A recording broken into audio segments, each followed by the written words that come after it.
long overdue, Keith Hernandez is finally going to have his number 17 retired by the New York Mets, which is a great, listen, Uncle Stevie doing everything right. Sully Kuzman retired, Keith Hernandez retired, spending money. Oh, Met fans, you got to be just beyond enthralled with this. Now, I know you were growing up in Virginia, it was different, but part of the allure, the brilliance of baseball, and I know it's not, although in this city it still kind of is, nationally it's not what it was. Here it is.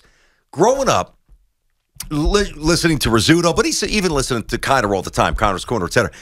Like, the best part of having a broadcaster, and you get this with O'Neill, you get this with Coney, you definitely get this with Keith Hernandez, which is my ultimate point, and even beginning back in the day with Rizzuto, you get this quirkiness, and it doesn't work in the other. You can't have it in the football booth because it's such a, next play. It's happening. It's constant motion. Yes, I don't even really want it with basketball, but with baseball, when we're hanging out for 3 hours, sometimes 4 hours if it's the Yankees and the Red Sox, I gotta hear a conversation. I gotta be hanging out. That's right. And Keith Hernandez, and Cohen's brilliant. I think Gary might be the best. And Ronnie is phenomenal. Like, those guys are so good at what they do. And I don't know what took the Mets so long. Like, how was Keith Hernandez in the booth all these years and nobody said, we should probably retire this guy's number? What did they? What? I didn't see this because they announced this just a little bit ago. Come here, Ev. They announced this just a few seconds ago, right? That they last night. Evan, come here. What's up, buddy? Pop it up. About Evan Roberts. Everybody coming in for a second. About Keith Hernandez getting his numbers retired. Did they say why? I don't think they need to say why. Of course they don't need to say why, but why are they saying now? Well, I don't know. Maybe Evan knows. Evan, first of all, what's up there, Evan Roberts? How are you, today, sir? Buddy? Nice, how's it going? Good, bud. Could you tell us why the Mets waited so long on Hernandez? Why? I mean, Kuzman's a different story. I have a very unpopular opinion about this. I'm going to warn you. I would not retire Keith Hernandez's number. Really? Yeah, why? Because I didn't think you were going there. Well, this is my opinion. No, I respect it. To be honest with you, my dad. I mean, it's already going to happen, so it doesn't matter. Well, no, and look, I'm also not going to cry about it. Like, it's not the end of the world. I don't want to make it out like this is a travesty. Yeah. But when I was a kid at Shea Stadium, I would always ask my dad, "Okay, what's 37 for? What's 14 for?" He said with such pride, unlike the Yankees, this was his one shot at the Yankees. Unlike the Yankees, we're very picky with the numbers we retire. Which is code for we don't have many options. Let's be honest. Well, other than Gil and Casey. I'm sure your dad's a good guy, but he doesn't have a lot of material at that point. Is that not the truth? But no, it's the truth. He knows it's the truth. It's the truth, but the Yankees retired non-Hall of Famers numbers. Okay, and who's your biggest gripe with the Yankee retiree? Give me a name. Because all the numbers out there to me deserve to be up there. Ron Guidry. Ron Guidry? Are you kidding me? Is he a Hall of Famer? No, we shouldn't. Okay. No. But that's my point, and you don't have to agree. But that's the point. Okay, the so are you upset with the Jets and the Ring of Honor that aren't Hall of Famers? Football and basketball is completely different. I don't even care about the football Ring of Honor. I care about you. I care about you. To me, it's baseball. So my dad always taught me we retire Hall of Famers numbers. Now, Gil Hodges and Casey Stengel, different situation. Okay. Let's put them to the side. Yep. It was George Thomas Seaver. That's it. Mike Piazza is in the Hall of Fame as a Met. I'm good with it. Yep. I thought David Wright was the Don Mattingly exception. That's what I like to refer to that. But you know what I mean? I got you. It's not a comparison of the player. Got you. Jerry Kuzman's not a Hall of Famer. Agreed. Keith Hernandez not even close, by the way. is not a Hall of Famer, and if he is, you could make a fair argument he's a Cardinal, not a Met. Gary Carter is a Hall of Famer. Expo. But he's an Expo. Yep. So, and trust me, I acknowledge this. Very few Met fans agree with me. I like the standard of, if you're not a Hall of Famer or a career Met, we don't retire your number. And it bothers me that they handed out 17 to everybody. They handed out 36 to everybody. Who else had 17 over the years? Brent Maine. Oh, God, yeah. That's just my first example. Do you have another one that pops off your head or no? Luis Lopez. Oh, of course he has an answer for everything. BT. I think I'm a geek with this stuff. BT, it's bad. No, okay, I got you. Let me ask you this, though. And I agree with you on this concept. Like, the Hall of Fame should never be watered down. No doubt about it. No resistance here. But the Ring of Honors or the individual acknowledgments of each team, to me, that's more of an encapsulation of what's in the fans' hearts. Yeah. And Keith Hernandez, and I'm not a Met fan, maybe I'm wrong, but Keith Hernandez, outside of Seaver and maybe Doc, maybe Darryl, maybe 20 David Wright, he is on the short list of being right in the middle of Mets fans' hearts. That's not even.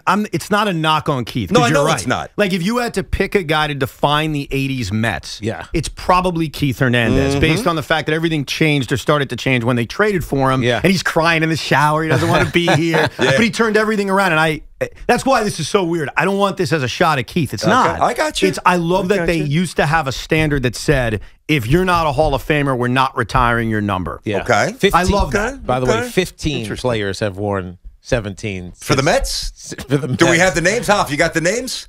Yeah, we got Dave Cohn, Jeff McKnight, Brett Saberhagen. Hold on, slow down, hold on. Saberhagen, who else? Brett Main. Yep. Luis Lopez. Louis. Hit that one for you. Mike Bordick. Yep, Mike Bordick. Kevin Apier. Oh, my God, Apier. Satoru Komayama. Sounds like an old wrestler that didn't quite make the top of the card. Jason Anderson, Graham Lloyd, Wilson Delgado, Dae-Sung Koo, Jose Lima, David Newhan, and Fernando Tatis. And look at 36, by the way. Look at But- the numbers that they handed out for Jerry Koosman and all the guys that were 36. Like, doesn't that ruin it in a way? Not really. I mean, I don't think so. How many people do you think feel the same way you Very do? few. He's And I in the acknowledge minority. that. I can tell you right. He's No, right. Your Your am. instincts are right. But I know 5% I'm in of the the Met fans minority. are But with your you. reasoning is sound. That's why I'm asking you. Like, Yeah. if you go on your show, and I'm sure you will today, and talk about this and say this, like strongly. It's funny, Tiki. I did a podcast already that I'm having land at like 6:30 right after our show, in which I explain for about 15 or 20 minutes this view that I have, acknowledging that there are going to be Met fans who will shut the podcast off 2 minutes in saying, this guy's a hater. I know you're a Met fans will roll with you. Yeah, but Met fans will people roll know. with you. I disagree with that. Do you They'll roll with think you're going to Even if they don't convince agree, people? Do they'll you listen. think you're going to convince people to see it the other way? No. Yeah. No, it's just, I guess, I blame my dad. I really do.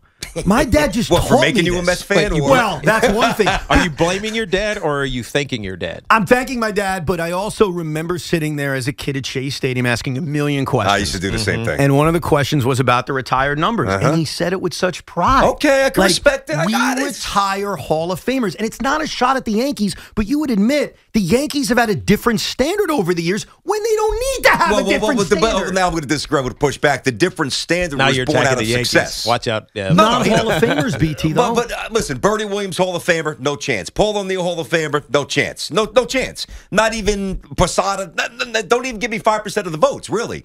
But in terms of being not even an ambassador, but a key, figure of representation for greatness, those names and those numbers need to be illuminated for every generation when you walk into a stadium. That's my theory. I respect that as a Yankee fan. I just love the fact that the Mets, who haven't had the history of the Yankees, had, and the key word is had, because they don't anymore, a higher standard on retiring numbers. All right. With that said, on July 9th, will I be at Citi Field course giving you'll Keith be a there. standing ovation? Of course, I have nothing against him. I got you. Hey, Hoff, get Keith on the show this week. Can you do that? On it. Definitely get him. How about Keith is great. How about the fact it took Keith Hernandez how many years to go into the Cardinals Hall of Fame? Like last year, he finally went into the Cardinals Hall of Fame. That's a disgrace. You know what people Why is he forgotten like that? You know what I mean? Not In because St. he's Louis? not for just both. I think the breakup probably had a lot to do with it. It wasn't his fault, though, right? Well, there was I mean, it drug was. accusations. Keith, there's some things there back in the day, and he talks about them. Look, there's a reason why Keith Hernandez was traded to the Mets. There's a reason why Jason Kidd was traded to the Nets. Yep. Yeah. There were things that led to those great things happening for us that occurred where they used to be. All right. There he is, everybody. See you later. Half the Carton Roberts team. Thanks a lot, buddy. By the way, you should have gotten your pops on the podcast. Honestly. If you were going to tell that story, I think you should. Has he ever joined you on the cast? And by It's the a way, great point. I had him on. Have you had that conversation with him? Yeah, we talked last night. And we were both disappointed. Yeah. Yeah. All right. So you're consistent. I had get him it. on to talk about Bruno Sammartino. Oh, when we're he going to get passed to a wrestling. away. Here we go.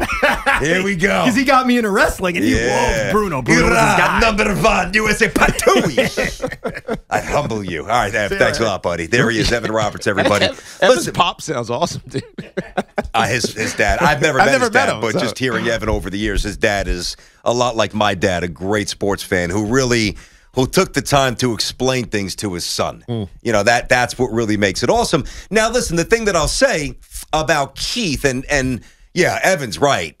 He is very much in the minority, and I'm not a Met fan, but of Met fans' opinions. Like, I would think most Met fans are thrilled with this decision, and he's happy, but he disagrees. Why? So I get it. But the fact that he's a broadcaster, like that is, how old's Keith? 70 now? He's got to be close 68. to 70. Oh, 68. So Evan's got 2 young sons, right? Mm-hmm. So, when Evan is 60 and God willing, and his sons are, I don't know, 30, whatever it is, I don't know, 25, and maybe Keith lives to be 100. That would be great. Maybe he doesn't.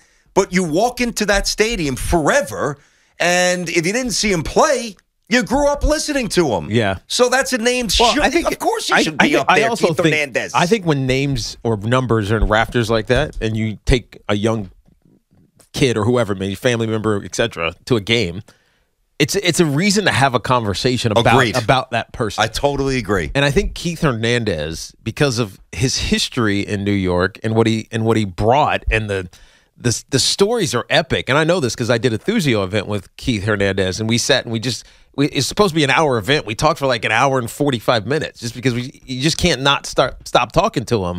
Those stories are amazing. And people who lived it in real time still feel it. You know what I mean? So I think that's really the reason that you do it. You retire guys' numbers, you put them in the rings of honor so that there's a conversation to be had some point in the future about their accolades as a player and what they meant to the organization. It's not necessarily about were you a Hall of Famer to me. Because, I mean, and I'm biased about that. Not biased, but I'm jaded about this because of how the NFL does its Hall of Fame. Because there's so many great players that just aren't even in the conversation, that haven't ever been discussed in the Hall of Fame room. They were all decade players from their generation. That's true. But they were iconic for their organizations. Just the Hall of Fame is just neglectful of it. So I view other Hall of Fames the same way, even though it's not the same. But to me, it's about what you did for your team. And I think for the Mets, Keith Hernandez was iconic. And in fact, keeping it together with all the chaos. Oh, God. That roster presented. What a group of maniacs. Maniacs is the right way to put it. That ESPN, what was it? What was the name of it? Something in Flushing? Not 40 Days in Flushing. I don't know. What was the name of the... was that the one? In Flushing, I think it is? It was multiple parts. It was incredible. Was this the one that they chronicled Dwight? No, that was something else. When they had Doc and Darryl at the diner. That was a different one. Yeah. And a lot of the Mets footage from the 80s is regurgitated. And so many... Once Upon a Time in Queens. Once Upon a Time in Queens. That was phenomenal. And as a diehard Yankee fan, I got news for you, man. I could watch those Met documentaries from that period all day. Yeah. And you know this. My dad, old Dodger fan, Met fan, used to go to the Mets Dream Week camps. When he, like in his early 40s, like I've got pictures of my pops in Mets uniform. He actually took Al Jackson. Hey, Dove, you remember the name Al Jackson? My dad he banged a bomb off the left field wall off of Al Jackson. Now, Al Jackson wasn't throwing 80 miles an hour, but... He was just lofting it up there. Well, I don't know if he was lofting it. My dad could play a little bit, but he smashed it off the left field wall. So my dad is, he's a Mets guy. So between the Mets record, we got the teamwork to make the truth. Like I have more Mets. I have as much Mets stuff ingrained in my head as I have Yankee stuff. And to me, that era, that little window, is the most interesting period. I'm not saying most successful, but most interesting, most riveting of any period of baseball in my lifetime. Dwight Gooden, there was a mural the size on the side of a building in New York. Yeah, it was amazing.